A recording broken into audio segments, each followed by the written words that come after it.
Are you struggling with a debilitating injury that forced you out of the corporate grind? Dell's story is one you won't want to miss. In this powerful part 2 video, he candidly shares how a life-changing injury led him to leave the traditional workforce and take a leap of faith to start his own business, the Flakedemic. Discover the resilience and determination that fueled his transition and get inspired to pursue your own entrepreneurial dreams, even in the face of adversity. If you're seeking the courage to make a big career change, then this is a must watch. Let go. Asteroid of fear.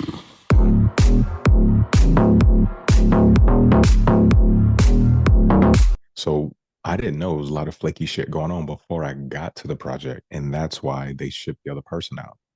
Um, there was a problem with management. The client was having a problem um, providing and also just working with us. So instead of the higher ups addressing the problem, like, hey, like they thought fixing the problem was send the person out that's like, hey, this is not right. Ship that person out. They moved me in to like assist, like I said, but like I was there doing the work that I supervise.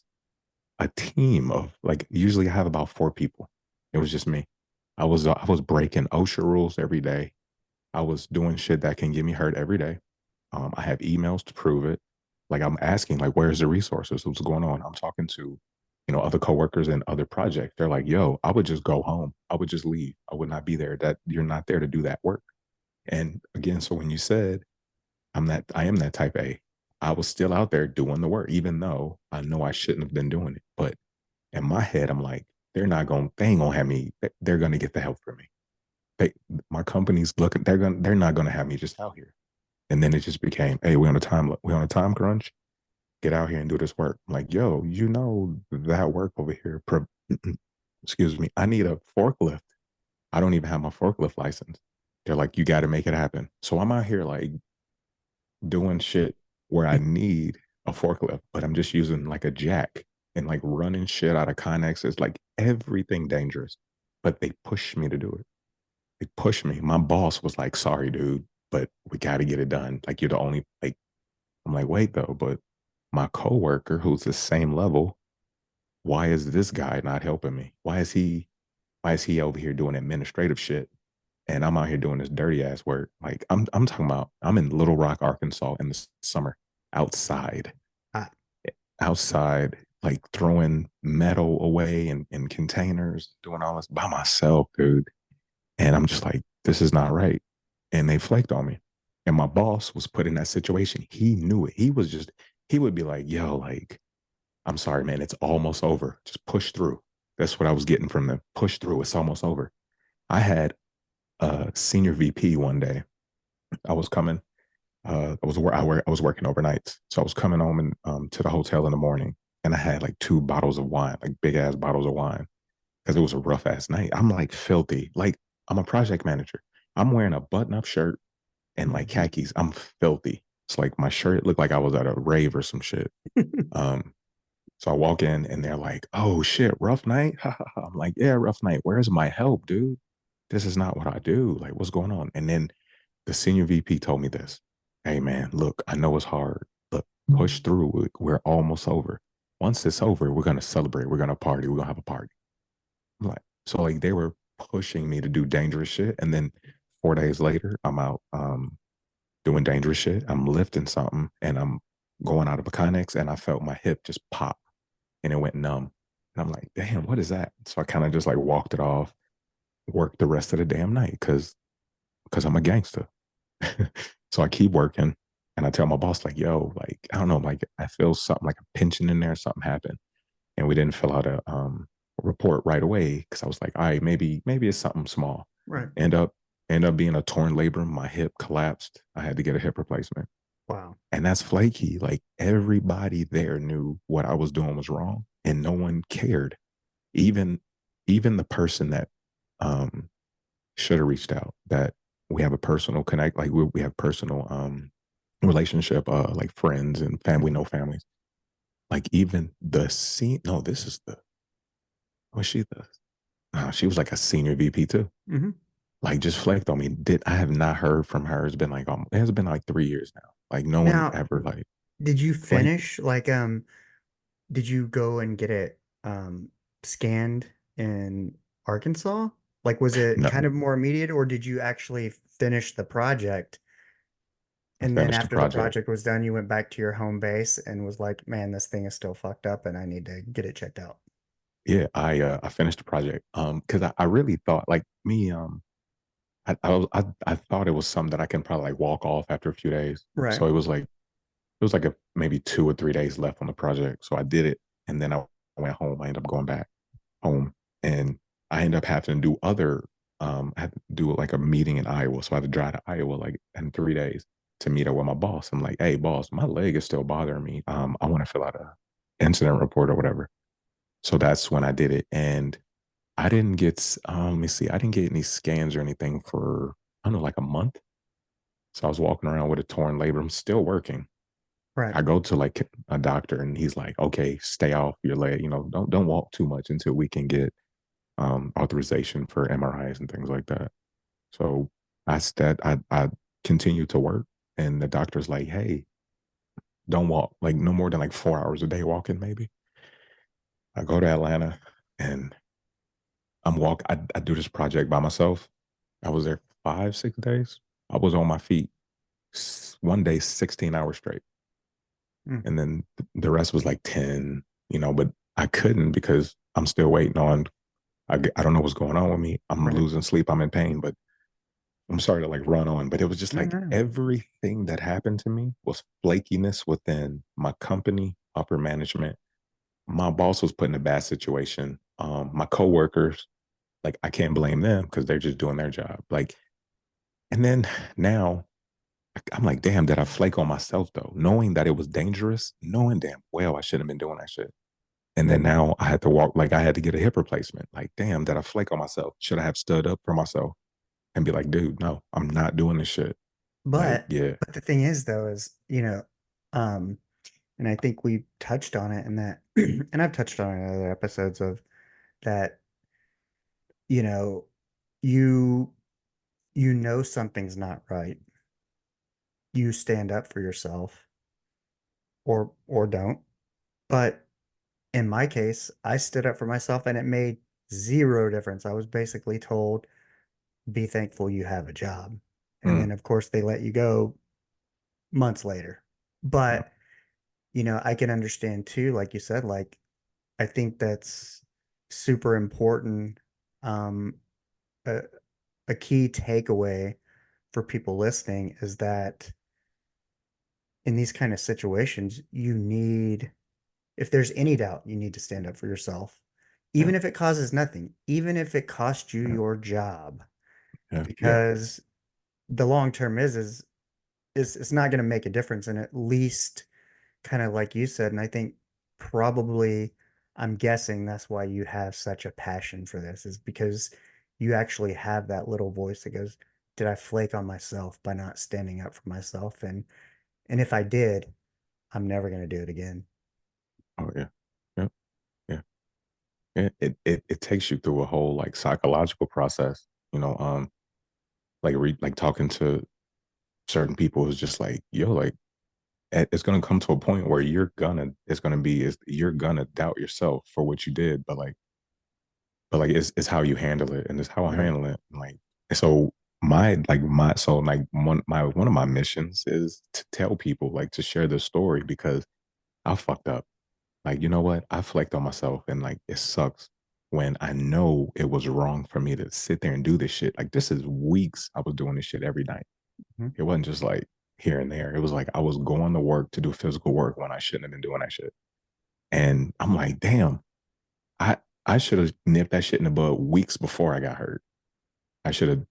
But the thing is, like, I have emails saying like, "Where's the help?" And they're like, "We're working on it. We're trying." Like, you can't try. I've been doing this for 10 years. I've never ever been in a situation like this. I've never seen it, and no one else has seen it.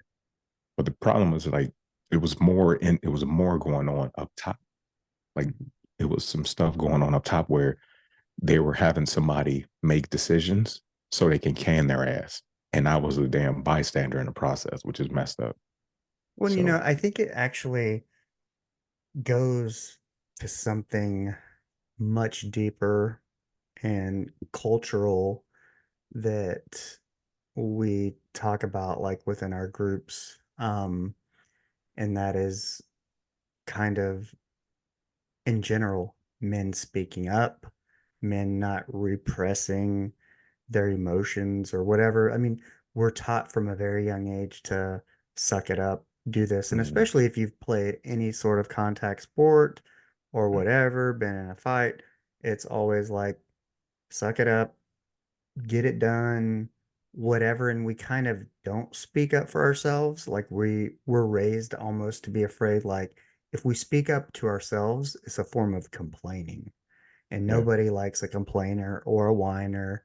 And and I think it's kind of like, you know, in trying to change the way men address that and try to get them to be more open with their emotions, it's important that I think that's a piece of it too, is that, all this stuff that we're raised to believe could have potentially led to a frame of mind, especially as an A-type personality and wanting to succeed, yeah, that you did stuff maybe you knew you should have never been doing. You're a project manager. You're not there to do the project, you're there to manage it. You hmm know, there's a reason you don't see my uncle has been in construction for his whole life, and he's never worn khakis and a buck ups to the job site to weld or he built the science and engineering building at the University of Texas. Um, and you know, yeah, it yeah, doesn't that's work game. like that. So Yeah, it's like I think it's a kind of what you're saying. It leads to a deeper conversation that um we're trying to get men, young men, to understand mm, that our belief systems and some of the stuff that we've been raised to think was kind of okay, it's not, yeah, because not only did it lead to this injury and you had to have a hip replacement, but I want you to continue on to where it led to next. I mean, not only did you have a hip replacement, but what happened after? I mean, so you have to get it scanned and you're told, let's say you need a hip replacement. How does your job react to that? oh man. So, when I got the scan, they came back with, "Oh, you already had hip problems already." I was like, "Nah, I've never been to the doctor or seen anybody about hips." They're like, "Well, you had some. I think they said it had like some AVN in there, like the arthritis, or." I'm Mhm. like, "Yeah, but I've never been to the doctor, so no." And so they were trying to pull that. Oh, you already had it, so they were trying to get out of it, but it didn't take too long for them to be like, okay. So first thing they're like, well, let's do physical therapy and see if it helps. So I did physical therapy for about 6, 7 weeks, and it just got worse. So then the doctor was like, all right, surgery. So then I had to wait like another month or two for surgery. And Are you on light duty this time? Anything like that? yeah, light duty. They had me, yeah, doing some light duty. And the weird, the really messed up thing is the way they would treat me with the whole workers, the work injury, the doctors, the workers' comp case manager, and what they were having me do for doing this light duty, it actually started really messing with my mental health. Like that's when depression and anxiety. I've never been someone with anxiety before. Like, I'm the one that's like, hey, I'm the life of the party, blah blah blah blah. But after this injury and with the shit that they had me doing and the way they were treating me, I was like, damn, like what is going on? Why am I feeling different? Like I got super depressed. I was like in the room by myself, dark all the time. Like I wouldn't even like open the blinds. I would just sit there and chill. Like I would watch TV, but I don't even know what the hell I was watching. I was just there doing it. And I started having panic attacks. Um, like weird. But it was everything that this job was putting me through. And they took my hip and then they just were like still kicking my ass. Right. And and then some more flakiness came with my case manager, like making, working with the surgeon who did the operation, and like they were making plans without me in the office, like for me to do more work or go do other things. And I'm like, I can't even sit down, like, dude, because like he cut through like my butt because I Mm-hmm. had the one through the side. So when I was at this um a, a meeting appointment with my caseworker and the surgeon were there, I had to come because I was having problems in physical therapy. I had no power. Like I ended up collapsing. I fell Oh, in physical wow. therapy. Like, yeah, because there's something going on with my knee now. So the hip and then now the knee is something going on. And so he's like, all right, let's. So I go there and he's like, all right, stop physical therapy until we figure out what's going on with this leg because that's dangerous. Okay. So I'm at this, I'm at the, I'm at the appointment and I can't sit down because I just can't. I'm still not sitting in chairs and everything. So I'm kind of like sideways or standing up and I'm very uncomfortable. They both can see it. So I'm on, I haven't started work yet. This was like the first week. Mm-hmm. I didn't go to light duty yet. Um, they were like, so he's like, before we, like, let's get some results from your knee and make sure everything's cool. So me and the caseworker were leaving and she's like, oh, I need to get a work status report. I'm like, all right. She's like, "Oh, you can go ahead. I'll go talk to the doctor." All right, cool. So I go home and I get a call that night, like, "Hey, doctor wants you to start light duty tomorrow. Go to work tomorrow." I'm like, "What?" So I didn't have a chance to even defend myself and say, "I can't even sit down. What am I gonna do here?" And you know what they wanted me to do? Go sit in a chair and just be surrounded by a bunch of people, like, sitting there in pain and be a pro. Like it was so weird. So like I got depressed as shit, man. Like really depressed. And Yeah. and they kept beating on me. Like they stopped paying me. Like I was broke. Um, How they did stopped the paying stop me. paying happen? Like, was it because Um, you kind of, was it because there was a, like, it was like, well, no, let me see. Hold on. See if I can remember my corporate shit.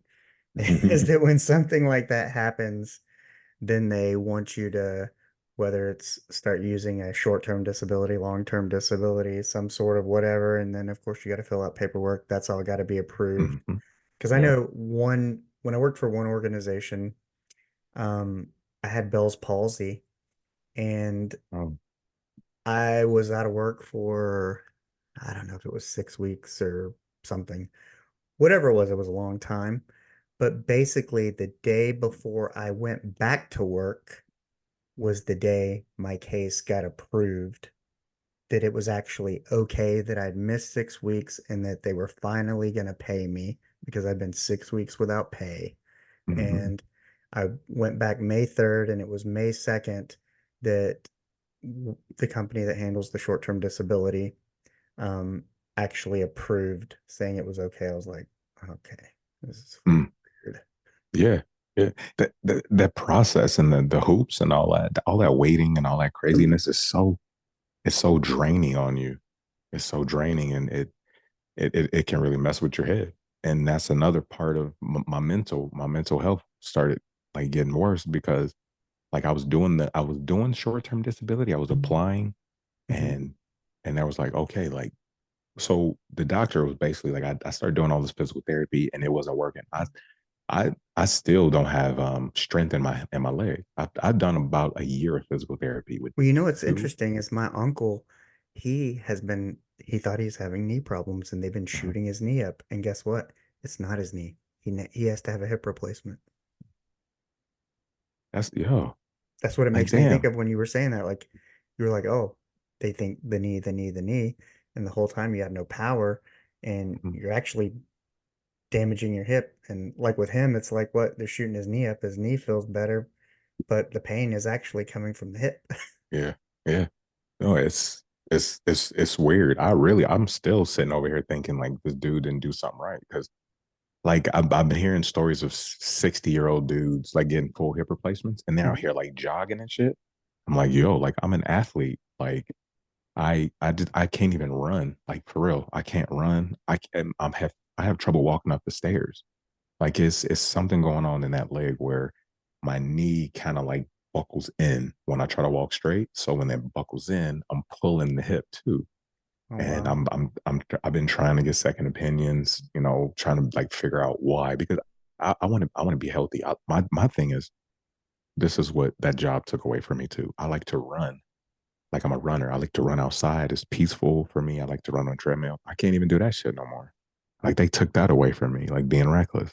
So I want to get back to being active, but I don't feel comfortable jogging, running. I just feel like there's something going on over here. And when I try to get second opinions, people don't want to talk to me because I have a workers' comp case, like a represent like a lawyer. Right. And no one like I got turned away like a couple times just being like, yeah, we don't handle that stuff. I'm like, that don't make sense. Like I've waited 6 weeks to see you at an appointment for 6 weeks. I get here and then you're like, nah, I can't see you because you have a lawyer.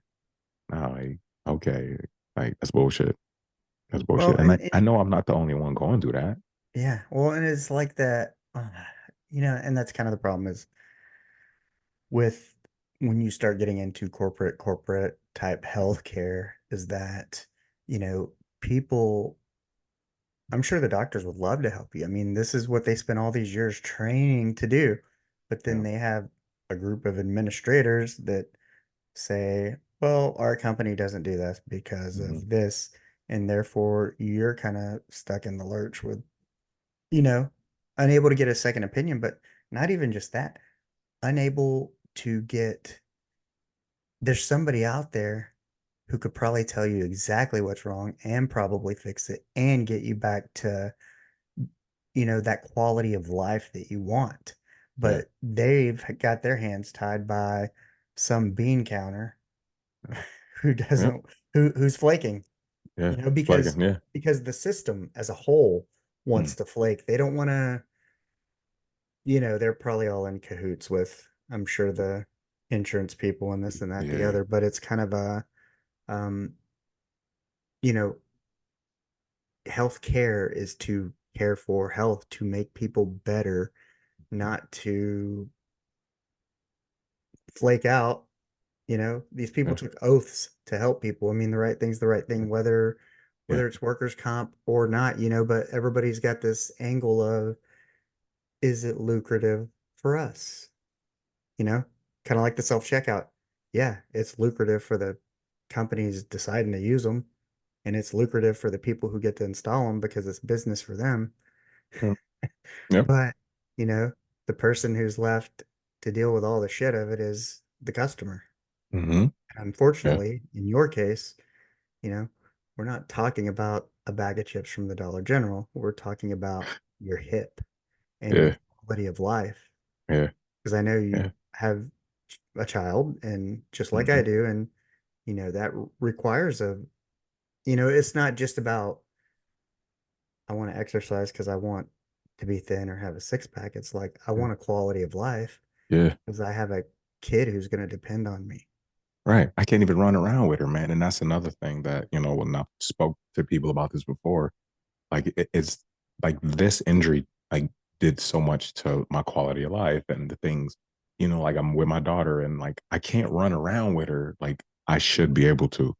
Like for real, like I tell people like if you see me run, it's like I walk like I run or jog or whatever. I look like the Lego characters in the Lego movie. Like I'm just like dirt, dirt, dirt, dirt. It's so weird, man. Like I look dumb. Like I feel so terrible with it. And I've had people like try to check and see if my one leg is longer than the other. Mm. It's not, but it's something. But I'm on the mission to figure this shit out, man. Like and I know I can find it in Vegas, so I'm gonna start. Actually, I just put in an order to try to get someone a second opinion out here in Vegas. I know, hey, Vegas is a place. Somebody's gonna find some shit. I'm Right? gonna find the right doctor. They got everything. Yeah, I'm gonna find the Hey, right doctor. even if it's the doctor that serves the Prince of Saudi Arabia is over here gambling, and Hey, maybe you meet him at you. a self checkout and be like, "Hey man, can you Oh, look at my hip?" yeah. Hey, here, I'm gonna sit on the self checkout thing real quick. We'll get the scan going real quick. Hopefully, something pops out. Dang, Oh man. dang. So you said, like you said, part of that, what you noticed the flakiness is about, your case manager and the doctor's making plans without you. And then, of course, going to these appointments and being like, ah, we can't really see you. So now you've had to set a second appointment just to get that opinion again.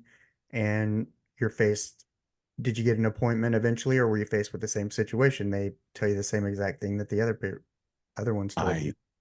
I I end up getting a second, sort of a second opinion. I went somewhere and I don't know what test. Oh yeah, he this one dude, he took a test.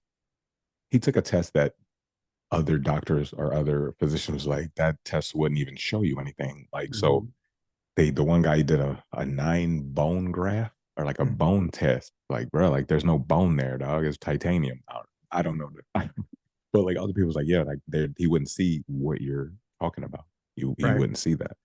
Um, but I kind of all like I gave up for a while because I had no money coming in. I'm like I couldn't do it. I hadn't like so my Right. insurance was gone. I had no money. So I'm starting to get to a point now I can go out and try to like reach out and try to figure this thing out, But let me I got to I'm sorry. I'm full of stories, man. No, I'm yeah, no, full of tell stories. them. Tell them. Here's I got this is flaky. Oh man.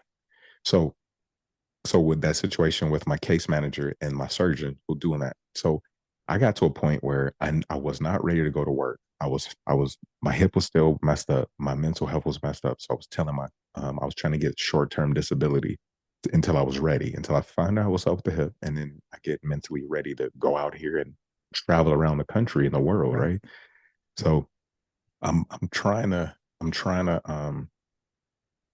figure out what my best move is. And I got to a point where I'm like, fuck it. I got to go back to work. I'm broke.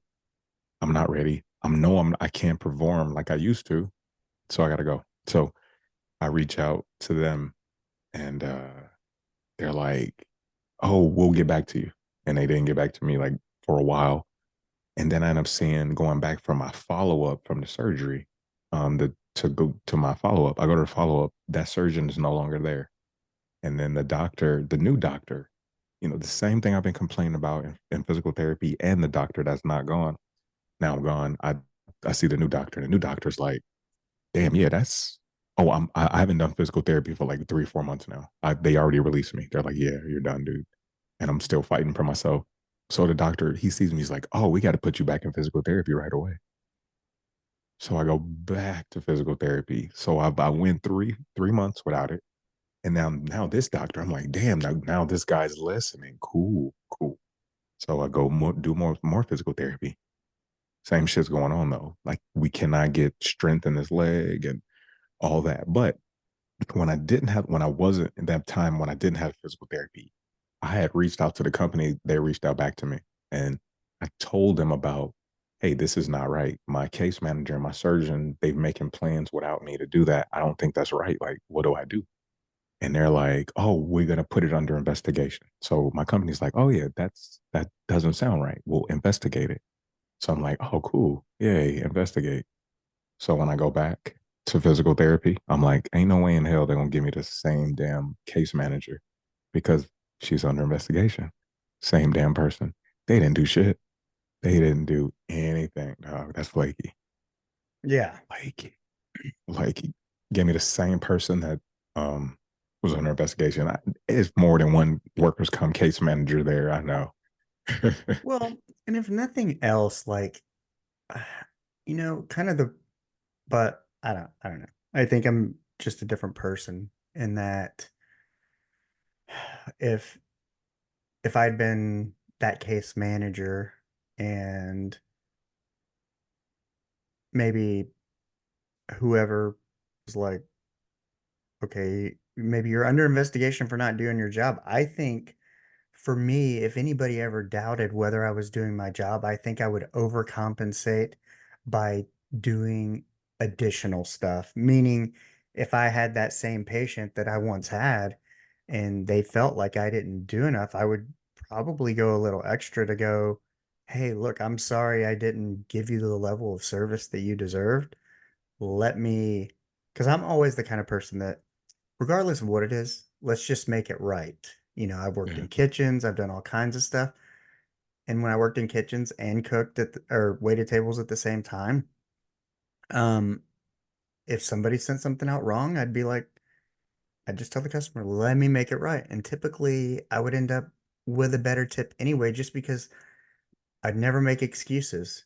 Let Yeah, me just make it right. yeah, And yeah. I think that's kind of the bottom line of you don't get I don't see a lot of it. I see a lot of lack in that area Mm-hmm. of let's just Me too. make it right. It's kind of more like let's two-step around the subject, Mm-hmm. Yeah, you yeah. know? Don't complete the process, but band-aid it.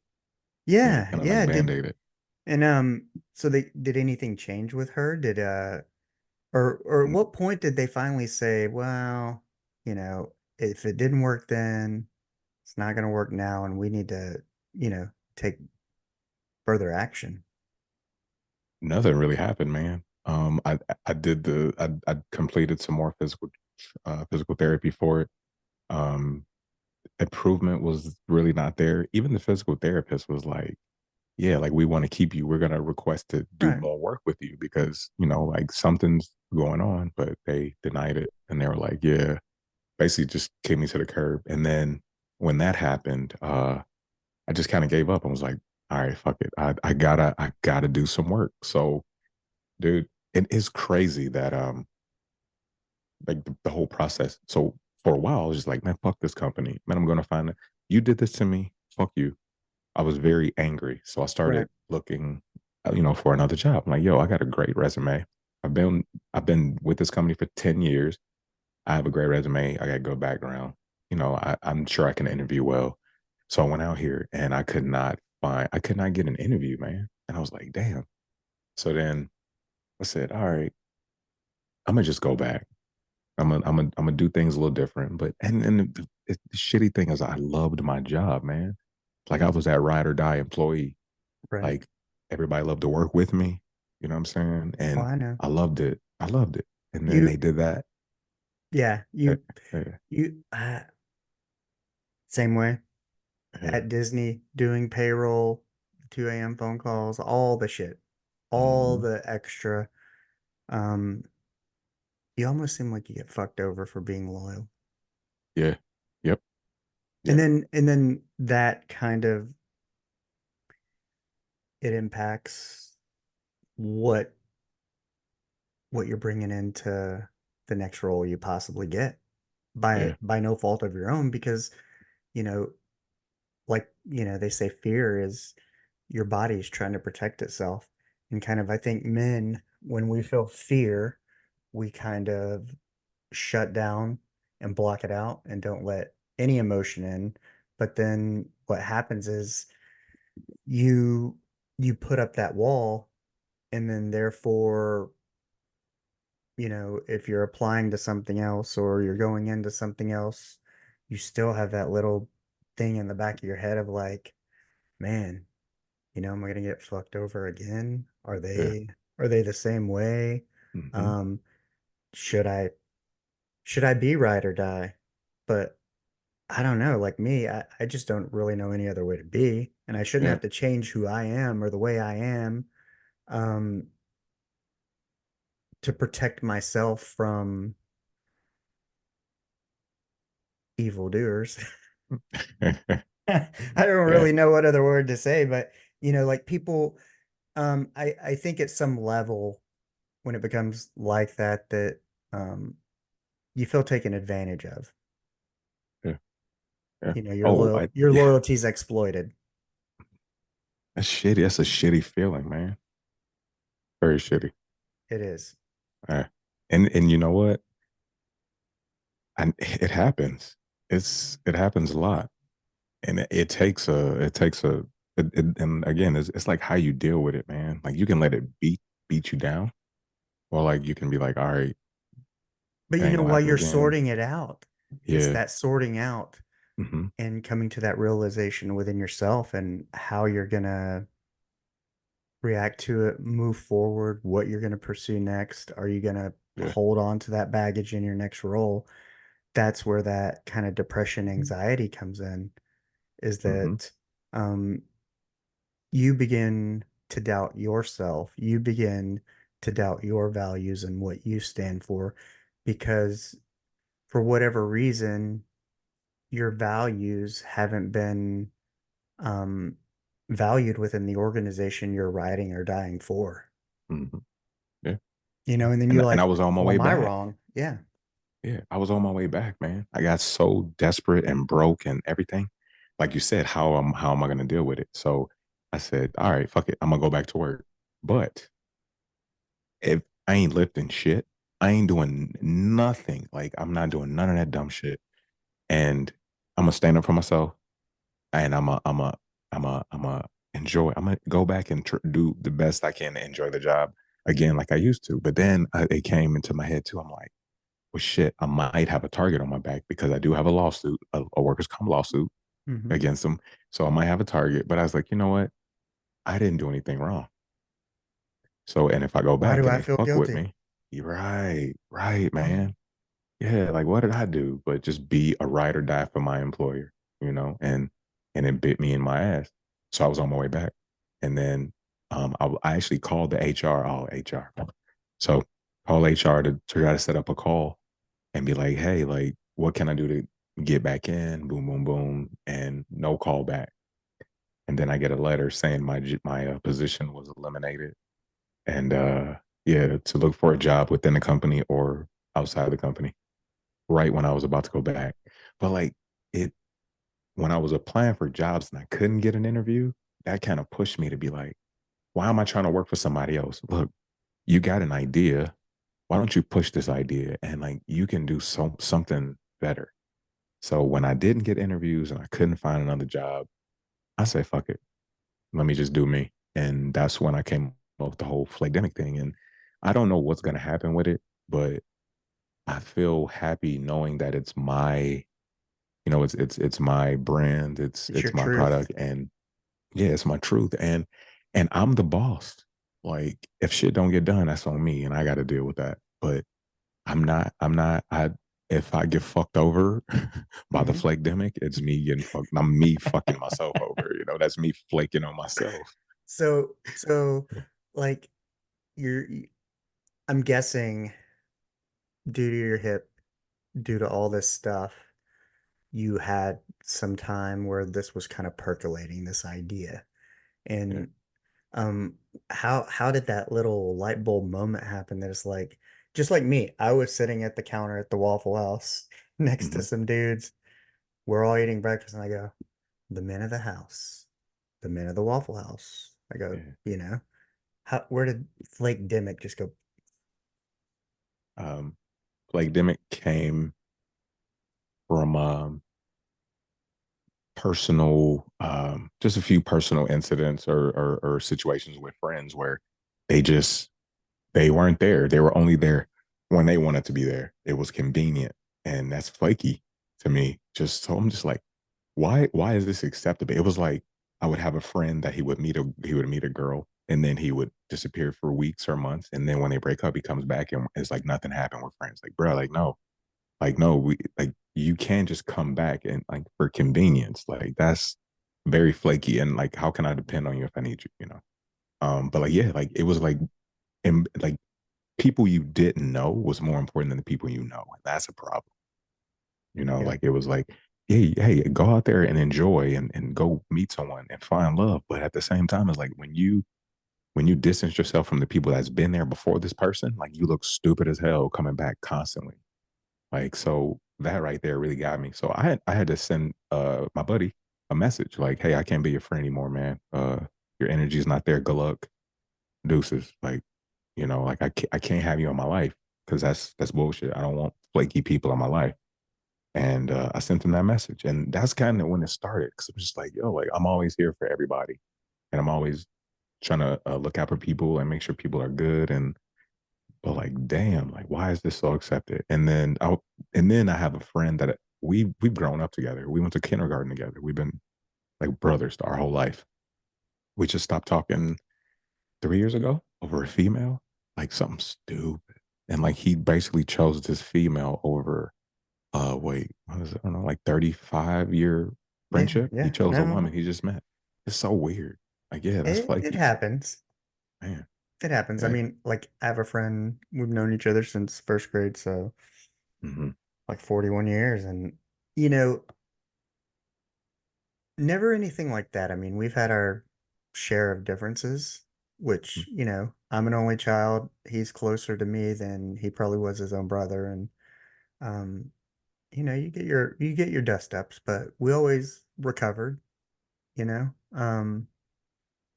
But yeah, it's definitely understandable. And Yeah, and so when you were like dealing with that, you're like, so between that and the job, you're like, man, like, okay, I'm starting to notice it more and more.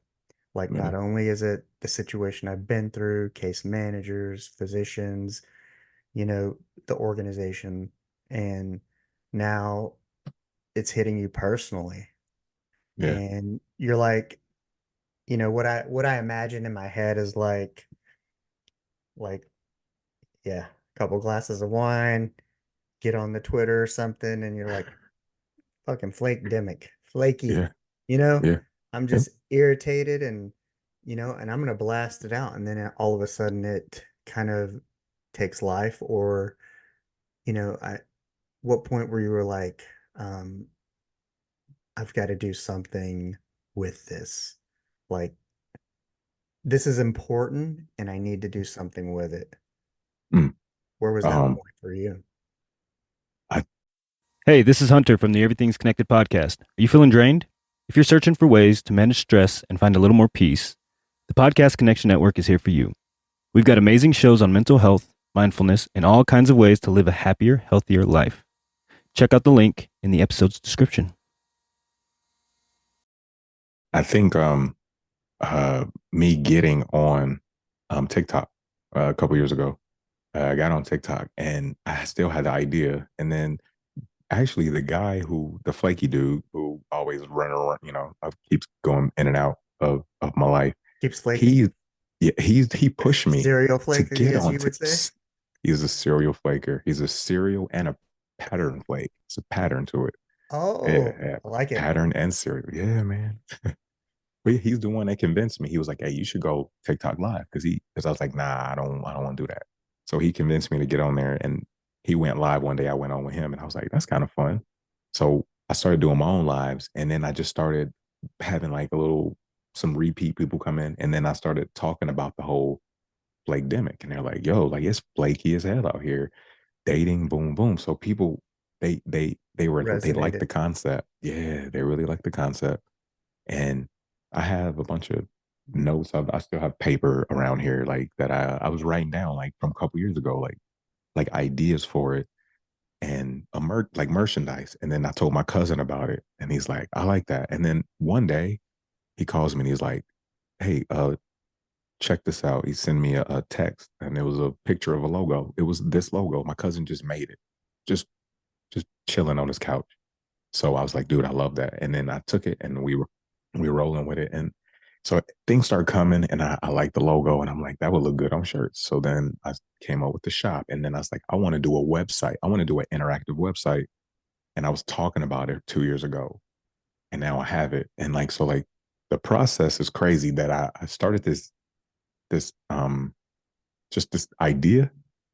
And then now this year it's Flakedemic LLC. I have that website. It's not to where I want it yet, but I mean it's a cool website. I got the merchandise there. Um, like I really done something with it. Oh, I have the Flake theme song. I have a song for the Flakedemic. Like I have these ideas, but it's just like wow, like I've done a lot, but I don't feel like I've done nothing yet. Yeah, I Yeah, feel the same way. Like I was like looking at your website and your link tree and whatnot, which I'm going to post in the description when the thank you. podcast comes out. But it's kind of one of these things of like the combination of factors, because kind of like you, like I mean, you know, I'm sure you're familiar with spreadsheets, and I was too. And I would keep a spreadsheet of like the 300 jobs I applied to. Did Mm, they call me back? Did I follow up? Did I answer their questionnaires? Did I get an offer? Did I turn it down? Why did I turn it down? And between all that kind of stuff and whatever, at some point it was just like nothing was happening. And I'm like, I got to do something, like, yeah, because we're used to doing things. I need to move forward.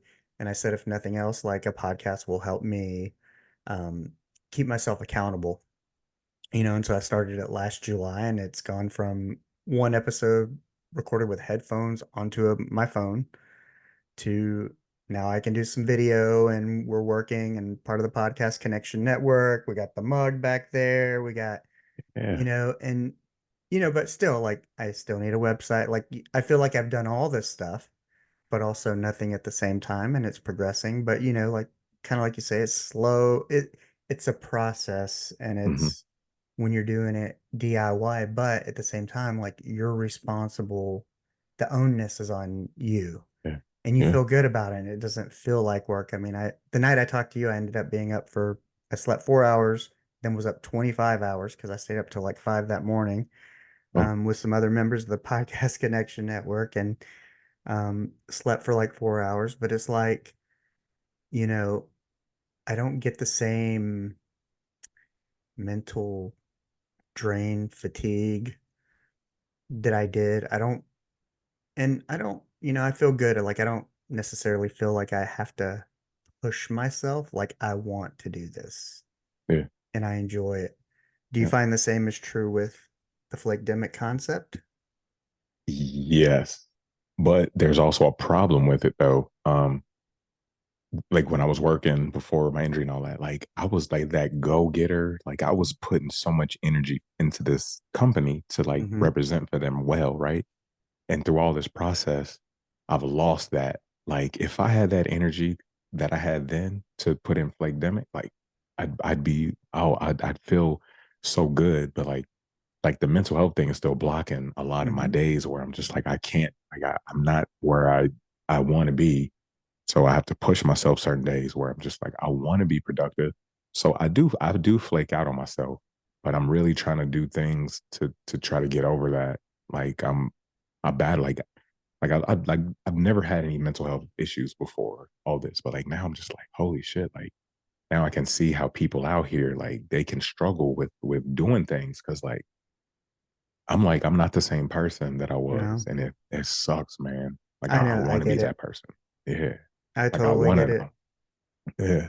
So I want to. I'm fighting it because I really want to do more. I want to go out. I want to like even editing videos. It's like I wanted to edit videos the last 2 days and I just haven't got to it, and I don't know why. And I want to push myself, but there's a blockage there where I don't want to say unmotivated. It's just sometimes it's just like I don't have it.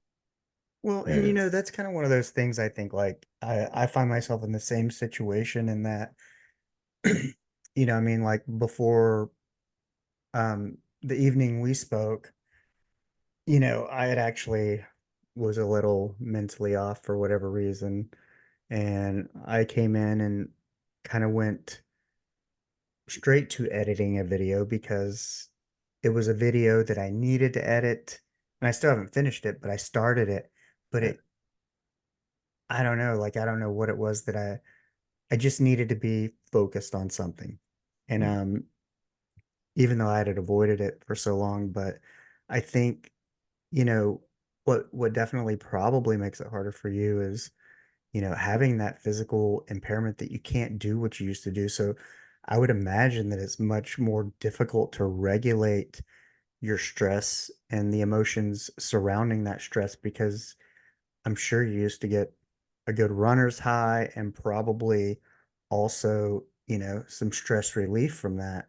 And Yeah. so I imagine that that really impacts you know, your mental state. Yeah. Yeah. I want to play basketball, man. I can never do that again. Like I want to teach my daughter how to play. Like I like my daughter, like she like I want her like my daughter's gonna be tall. So I'm like, yo, like I want to teach her. She's like, all right, I'll give it a try. I'm like, yes, but like I can't do it the way that I've You thought want about before the injury. It's like shit, man, basketball has been a part of my life, my whole life. And like these fuckers took that away from me, you know what I'm saying? So damn. well, So shout out to you.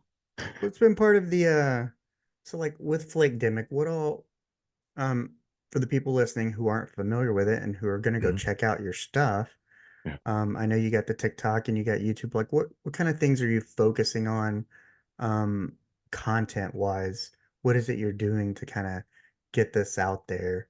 Um, Mhm. Um, so So my idea is just interview a variety of people, different cities, different states, and just ask them like, what does flaky mean to you? You know, and just start that as like a conversation.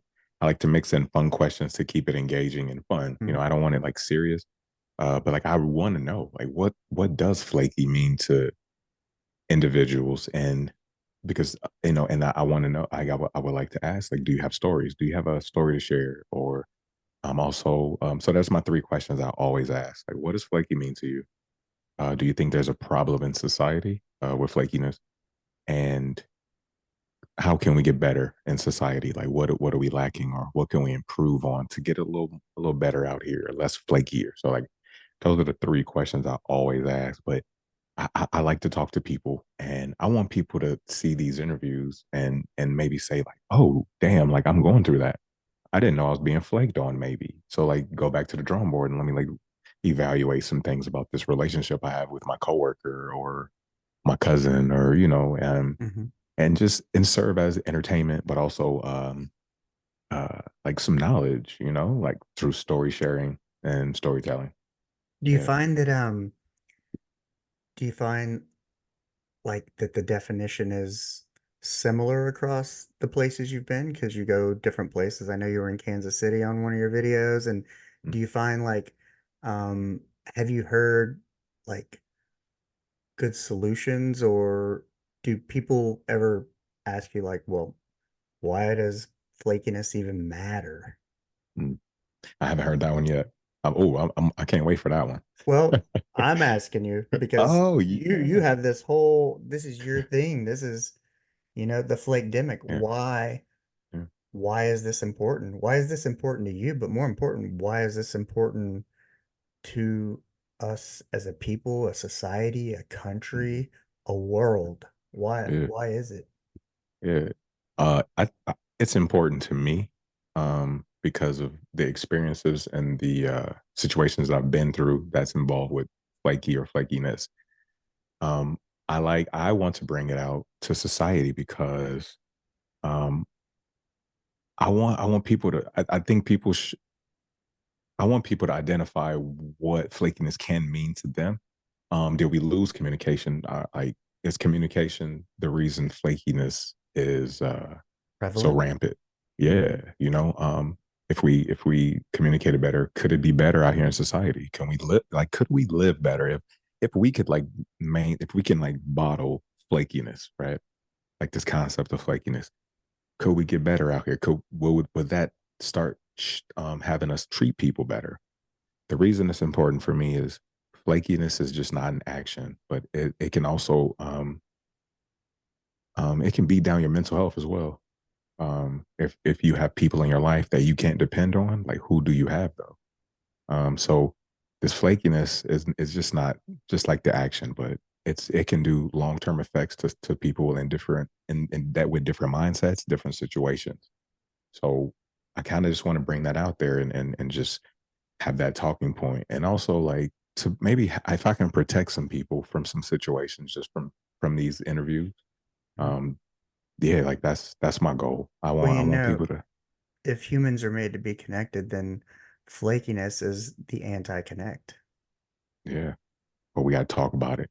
It's, I want us yeah, to it's the talk opposite. about It's it. getting further Yeah, away from yeah, being yes. connected. And, I mean, I think it's probably been proven through the pandemic of Mm, how bad disconnection from loved ones and humans, um, in general, how bad it is for mental health. And the problem is now we're 3, 4 years down the road, and now you're seeing the real parts of it.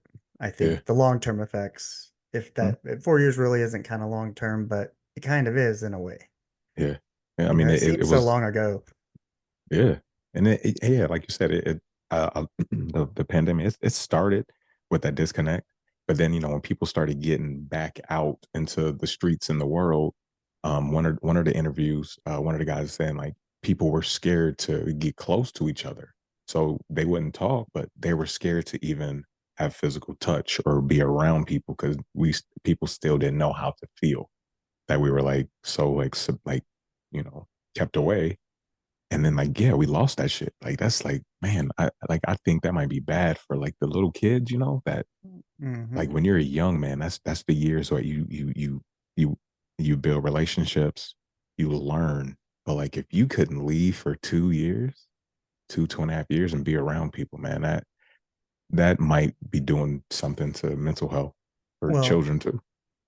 um, well, man, was it was it you or was there somebody I heard like I don't know what it was, but you know, I don't know if it was a podcast, but what do we do to the worst convicts? We isolate them in solitary confinement. Yeah, That's what we do to the meanest, cruelest people on earth. yeah, And that's what educated people who were supposed to be that we trusted did to us yeah, all around yeah, the world, man, you yeah, know? yep, yeah, And that's it's a hard pill to swallow. mm-hmm, It's and that kind of goes back into that kind of education thing. I think sometimes it's like, no, not all educated people are bad, but like some of these people, you know, just because they have the education doesn't mean we should believe them. Doesn't right, mean they have our best yeah, interest in that's mind. right, yeah, Because, you know, they had us locked down wearing masks. And not only that, though, there's, what really comes to my mind a lot is the so many people who had loved ones who were older who got sick or in a hospital and they weren't allowed to have contact with even their family and they had family, to yeah, look through a window or be isolated and you know that sure as hell ain't the cure and it doesn't help for the cure yeah, because I mean when people are sick it's the people around them that take care of them that lift their spirits up and that whole connection is it's a whole other piece of healing, yeah, and yeah, it was really a disservice, but we can't undo that and the only thing yeah, we can do is kind of move forward and get better and yeah, maybe expose some of those things, but also I think kind of like what you're doing is really ask ask the right questions. And that like what I said was, why is this important? Um, some of the damage that you suffered has already been done and you're not going to get that back. So now it's about moving forward, mm-hmm, and um, still through, kind of what I heard in the beginning of our conversation of um, taking the problem of, hey, it's snowing and you're not going to get on a plane for 2 days and I'm sorry, but here's how we can make it not so bad. You mm-hmm, know, your damage is yeah, done and now you're out here kind of asking the questions and but more important is what are we going to do? Have you had any good responses on or what is your thoughts on how we can stamp out the Flakedemic and or make it better? yeah. Yeah, one of the most common response to it is communicating better, setting boundaries, setting those boundaries with certain people like that are flaky that because one of the things I like to talk about in the interviews is like do you know someone that's flaky in your life right now? Is everybody in your life non-flaky? And everybody says, oh no, I know flaky people. Okay, so like how do you deal with that when they flake on you? How does it make you feel? Like, do you constantly keep inviting them and they don't come? Like, or as a certain point where you just like, it's situational, like I'm not going to Mm-hmm. invite this person and they're not going to show up. But like, man, that's a lot to have to deal with, like it's categorizing relationships. And that's a mental strain though. For real. Like if you got to do that with multiple people, and yeah, like I don't know. I like for me, I think just being able to communicate and talk to people and just be about what your word, integrity. We talked about integrity the other day on a Mm-hmm. phone conversation. Yeah, man. If we can It's all just about do doing that, what you say you're gonna do. yeah, yeah. That's that's how we improve in my eyes. That's a start. Talk to people, respect people. Uh, that's how we start in And I my eyes. think, like with any for all the flakers out there, it's or if you're on the other side of the flake and you need to have kind of these conversations is um, I think it's about starting small. It's about making progress and whether you're the flaker or the being flaked on, I think awareness, recognizing it that it's Yep. happening, and then kind of like you said, you don't have to go full boundary and cut somebody out right away, but you can have a conversation, Yeah. but a lot of people are uncomfortable with Yeah. uncomfortable conversations. But as a manager, I had to have them all the time, Mm-hmm. you know, so you Yeah. kind of have to get comfortable with the uncomfortable.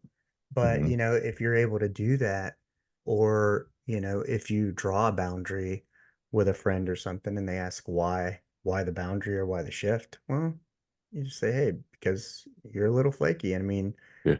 nothing personal, but also like, my time is valuable. As humans, time is the one thing we cannot get back. And giving each other our time and our exchange of energy it's worth more than any organization could ever pay us.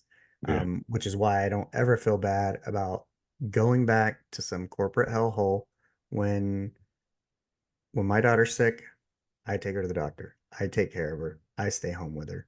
Um, she's worth I'm happy to give that time away and Yeah. donate it because they were never going to pay me, you know, what it was worth. So, Yeah. I think kind of understanding that and um,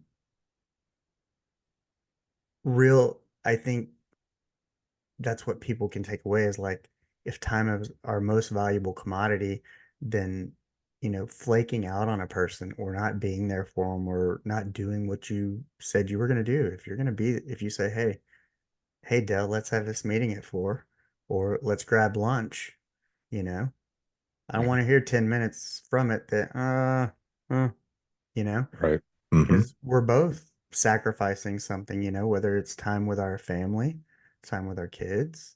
It could be anything. Yeah. And so I think that's kind of important for the people out there listening who might be flakers and might be cringing at the moment is, you don't have to be a flaker Yeah. forever, Yeah. You don't. No. you know. I'm But going to only, introduce everyone to Flakehab. It's a rehab for flaky people. oh That's wow. in the works. Yeah. Yeah. If your ass is out there flaking, your ass going to Flakehab. Coming for you. Well, it's kind of like you know, like anything. I think like starting the Flakedemic, the podcast is just like if you can just make one positive forward motion to it and start gaining some ground, you kind of start stacking small wins and then they add up Mm-hmm. to a whole. And, you know, and I think where a lot of people could gain something from it is, just start by holding yourself accountable to something. Like Yeah. if I say I'm gonna make your bed every day, just say I'm gonna make my bed every day and hold Mm-hmm. yourself accountable to it. And then if you can do that, and then, once you start doing it for yourself, then I think you kind of transcends to others automatically. When you hold yourself accountable, then you hold other people accountable, is what I've always Yeah. found. Mm-hmm. Yeah. Especially as a Yeah. manager. Mm-hmm. You Yeah. have to be accountable because there's people watching you.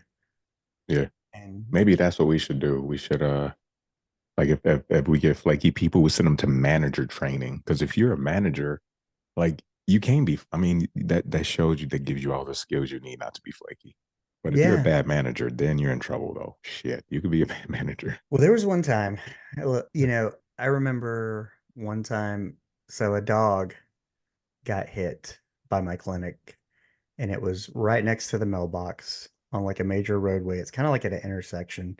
I was in a meeting and I had people calling me like front desk, like, there's a dead dog, blah, blah, blah. Like, I'm like, well, I'm in a meeting like 20 miles away. What do you want? Like, well, I go call DPS or animal services, see if somebody will remove it from the roadway. They won't because it's not actually in the roadway. It's kind of our thing. Well, the maintenance man can put it in the dumpster. I'm like, these are just not good options. Yeah. This is man's best friend. Yeah. And I have a whole group of people looking at me and expecting me to do the right thing. So when the meeting was Hmm. done, I came and got my grandfather's truck. My neighbor dug a hole and I buried it on the 12 acres I live Okay. on. And Okay. that moment changed how my team saw me. Mm. But part of it was I had to ask myself, like, look, this is one of those moments in your life. And I don't care if it's your management career, your life with your friends, your life with your family. They're looking to you to make the right and best decision. Hmm. And it's not going to be the easy one. It's not going to be the easy thing to do. But when I did that, then people knew what I was about, that I was about doing the right thing. And then it wasn't as difficult to get the buy in from the team to do things. But what it also does is it gives you reinforcement that, oh, I can do this. I can do the right thing, and not do the easy thing. And I feel good about it too. And then I feel like, I'm holding myself accountable. All of a sudden, I've set myself a new standard. Yeah. Yep. And and then and then everything after that was like, well, I would ask myself that question, like, well, what would that manager, what would that Richard do? Because one time they were like, hey, there's a snake out here in the front parking lot. Well, I'm not a snake wrangler, but I was out there and I was willing to deal with it because, you know, there's no What did you pest do? control. Yeah, I mean, What did you hey, do? Tell me about it. How you get the snake situation I went handled? out there with a pole and it had a little Yeah. noose on it. But guess what? It was actually one of our fake snakes that fell out of the awning that are used to keep the birds from building nests under the carport. Oh, But I always say okay. is, hey, it didn't matter. Guess what? You I jumped in. showed up out there. Yeah. Yep. They called me and said there's a snake in the front thing, and I went out there to do it, knowing full well I have no business catching snakes, but I was willing to give it a go. And I think, Yeah. if more people, it's not like I'm adventurous or crazy or anything, but if more people kind of, Take the sometimes, initiative. yeah, well, sometimes you're Yeah. going to be the only one that it counts on. Hmm. There's going to be a situation where either you're the decision maker, you're the most qualified person to make the decision, you're the only one who can do something. And I mean, this doesn't mean workplace personal. This may mean maybe you're a person with a concealed carry license and there was just a shooting in Sydney, Australia Mall. Mm. There's these incidents that happen and you might be the only person who is trained, capable to do something and it might be on you. And if you're not willing to do it, you know, Yeah. then the outcomes can be very different. And so, I think this thing of flaky can go so deep. I mean, it can go everything from somebody just not returning a phone call or not meeting you to dinner Hmm. to, if you're the person with the concealed carry and somebody opens fire somewhere and you don't do something about it and you flake out on yourself, then you have to live with that as well. Yeah. Yeah. And Yeah. so I think it's a wide concept of um that's useful for so many different scenarios, but also um levels of, you know, within personality and or situations, I guess. Yeah. So Yep. kind of my thoughts. Yeah. I like your thoughts. They're What they're, they're good. what Good, are you good thoughts. what are you looking to do? Like, what do you want what do you want to see happen in the next 6 months? 6 months. Yeah. Um, Where I where am. where's it going to I'm go from really. here? I'm trying to make the YouTube partner program. Hmm. So like I'm I'm trying to push a lot of content out on YouTube. Hmm. Since I'm getting started late into the game. But that's a short term goal that I really want to look forward to. I want to be able to get that program, get into the apply for the program, get accepted, to get my videos, my interviews seen, but my brand. I really want to grow this brand. One of the things that I tell people is I want the brand to be as I want it bigger than FUBU. I want it to be a clothing brand as well. Hmm. I don't want it to just be interviews or a YouTube channel. I want the website to be successful. I want the brand to be well known. I want a household name brand, really. It probably won't be 6 months, but um, that's what I'm looking for to grow attention, awareness, and get this YouTube thing popping. Now, Yeah. where can people find you? Give them your handle. Of course, I'm going to put it all in there, Okay. but I want you to say it in case Okay. so people All can right. go back and either click it or whatever, because I know some people Okay. just have it on auto go. Yeah. Yeah. I'm on Flakedemic, Flakedemic, Facebook, like Flakedemic X, Flakedemic Instagram, Flakedemic TikTok, and also Flakedemic on YouTube. YouTube has a lot of so YouTube and my website www.flakedemic.com will be the only places you could see full interviews. But the other Flakedemic accounts are just little previews here and there to just kind of pique your interest a little bit. Um, let's see, my personal TikTok account is Dell DELL underscore Jack. So Dell DELL underscore JACK. That's my personal on TikTok. I do like silly shit, and also throw some previews of um Flagdemic on there as well to try to get some more eyes on it. But yeah, Yeah. I'm off the platforms. And I'll be including all those in the description. It'll be in his link tree because I too was kind of like had the TikTok and then went to the YouTube and then the website and saw all the different things and Okay, whatnot. So I know there's a thank you. plethora of information out there that we got to get out there. But yeah, um, it was great having you. This was a blast. Yeah, I'm excited. I'm excited for you know all the listeners to hear this. I hope to get something out of it. I it's funny because I feel like I kind of had these parallel paths, maybe different reasons or whatever, and how it's kind of come apart. But I definitely dig it. We were probably two guys that just needed to Yeah. direct our energy and our what we used to do, and maybe Hmm. take a little bit of that. You know, of course, after we dealt with all the stuff, but Yeah. that's why we talk about kind of the mental health component is, um, and I can say that while I have my bad days, the podcast and meeting people like yourself and Marcel and some of the other guests I've interviewed have really, um, those are my favorite times and my favorite things to do and my favorite things to put out because I think they have the opportunity to really impact, you know, people. Yeah. And if they can get something from it and it helps them and, um, culture, as you know, from any organization, culture is a damn hard thing to change. Yeah. But guess what? If we don't give it a shot, it won't change. That's right. That's right. And, if we can do it one person at a time and just, you know, I'm still for the underdog. I'm still for good winning over evil, Hmm. always. Yep. And Me too.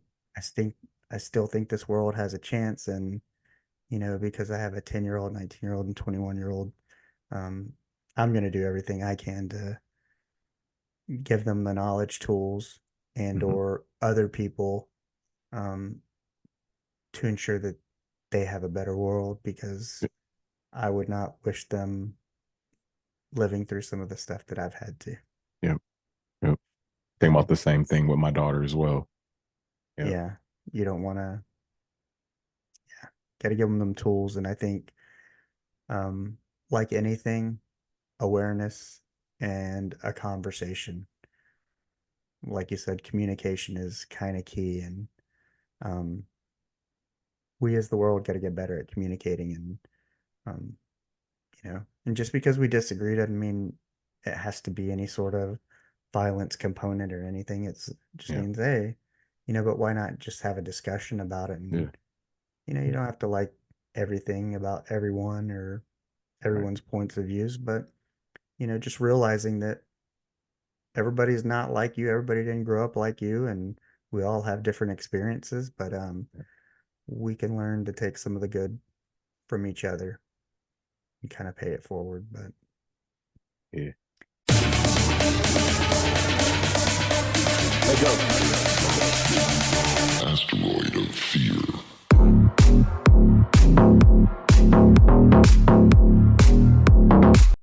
well, you've made it this far, which means you're probably a super fan of the show. That's amazing, and I really appreciate your support. To keep up with all the latest updates, make sure you're following the show on social media. You can find all the links in the bio. And if you've been enjoying the content, I'd be so grateful if you could take a minute and leave a review. It really helps us reach more people who might love the show as much as you do. Also, don't forget to tell one friend about the show as well. Word of mouth is the best way to help us grow. And if you're feeling extra generous, check out the link tree in the bio where you can find a link to donate. Every little bit helps me keep creating the content you love. Thanks for being an awesome superfan. I couldn't do it without you.